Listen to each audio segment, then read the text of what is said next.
Hey guys, what's up? Welcome back here to today's edition of Intuitive Angling, and thank you very much for spending some time with me and watching the video. Always very grateful for that.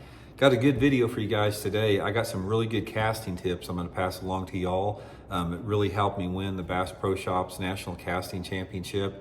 And thing about casting, guys, it's really one of the most underrated, least talked about topics in bass fishing that really has a big influence on your success, because if you're fishing around targets and objects and you can't put the bait where you need to put it, you're simply going to reduce the amount of fish you catch tremendously. So I got a lot of good tips I'm going to share with you guys in today's video. Now, first of all, I'll talk a little bit about that casting competition. Bass Pro Shop, years ago, they used to have a national casting competition in correlation with the Bass Pro Shop Spring Fishing Fair. And they had it for 2 years. In the first year, and there was all the pros entered this thing. It's like back then in the 90s, it's like every Bass Pro in the country came to Bass Pro Shops here in Springfield for the Spring Fishing Classic. And they had the casting competition. It was the national casting competition for 2 years there. And the first year I got second place in it, and the second year I won it.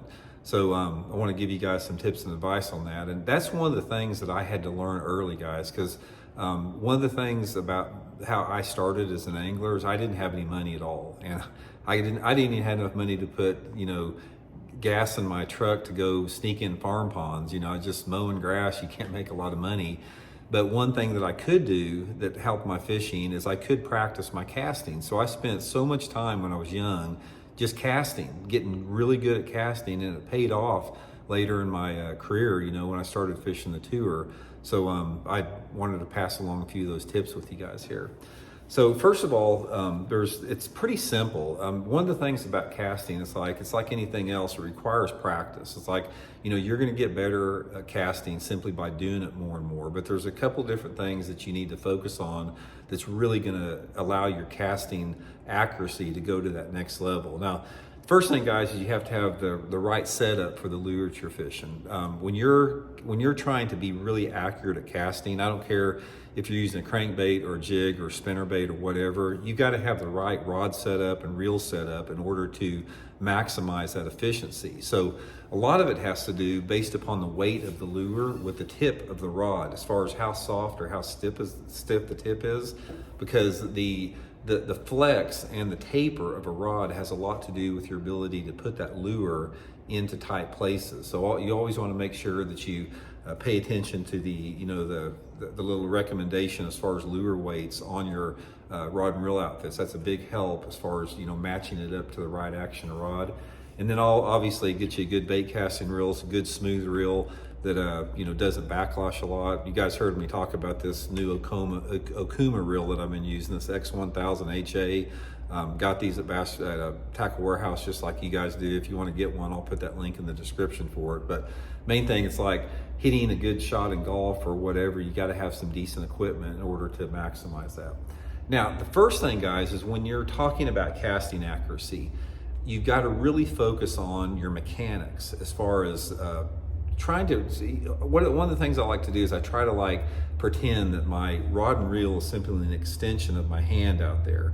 And you get a lot better mental picture of it. The next thing that you have to do is when you're getting ready to cast by an object, it really helps to do this little mental exercise.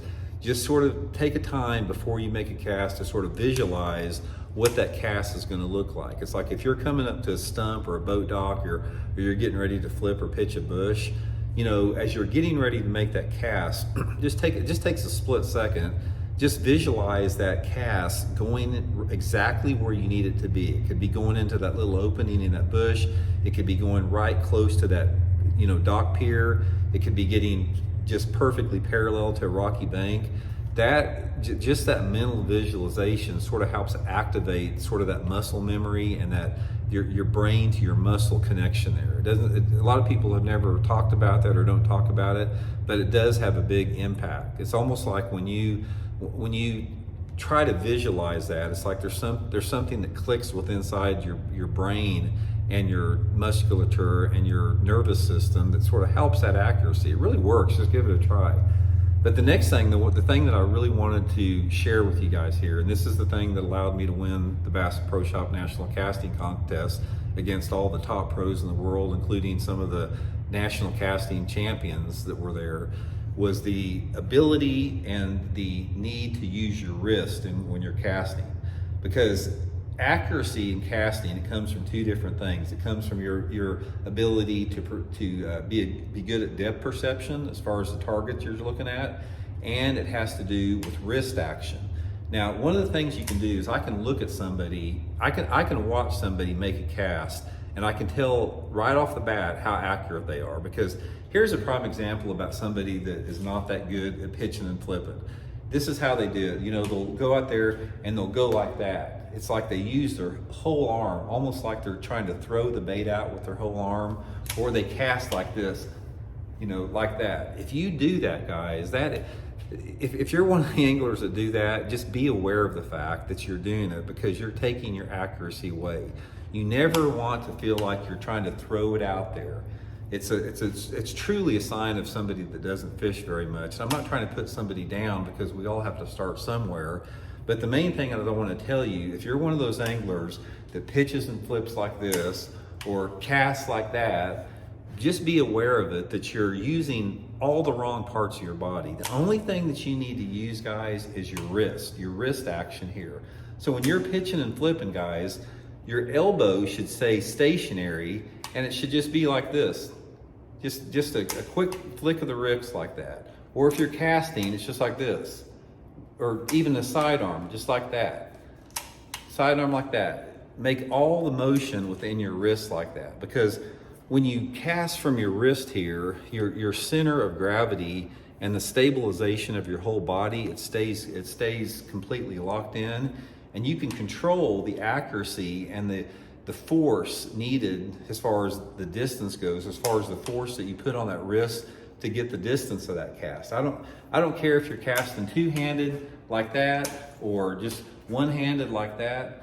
Try to make all of your casting motion come just from your wrist right there. That's a huge deal in accuracy. And that's probably one of the most underlooked parts of bass fishing I have ever seen in my life, as far as people trying to use their whole body and their arms to cast with.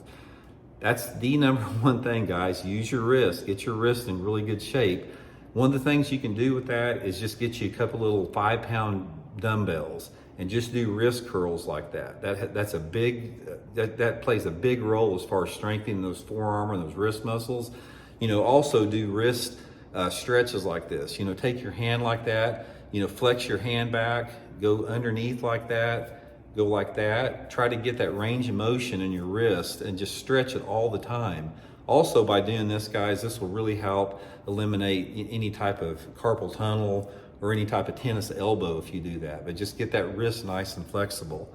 But that's the main thing I wanted to share with you guys in the video here. That's really what allowed me to win that national casting championship. You know, when I did, is just, you know, being able to use that wrist and try to turn casting into an art form. Because if you've watched somebody that is an expert caster and is really good, it's like their motion, their range of motion is almost like a dance. It's like, you know, they go from either right-handed, they're, say for example, there's a piece of target off to the left there, they cast with their right-handed, they reel over there like that, and they're looking over while they're reeling it in to the left, and the next cast goes with their left hand like that, reel it up. There may be a stump in front of them, go to just a quick pitch or flip like that. The exchange as far as the cast that you make, the angle of cast and the length of the cast, it should be just a fluid change from your left hand to your right hand, just like that. It's really going to help your casting. You really, really need to practice on being ambidextrous with your casting. It's like if you're a one-handed caster, like if you just cast all the time with one arm, you're reducing your efficiency by 50%. Everybody out there has the ability to cast with both hands. You just have to practice doing it.